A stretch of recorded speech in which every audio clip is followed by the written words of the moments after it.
Let's craft functional Chainsawman arms out of EVA foam.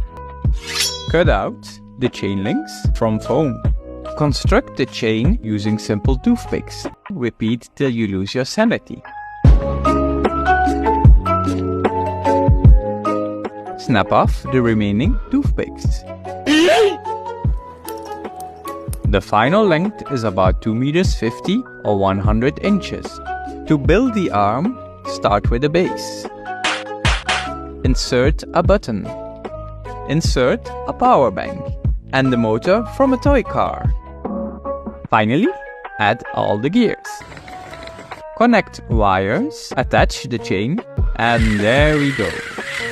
The middle finger stays inside the chainsaw. It imitates the chainsaw splitting your arm.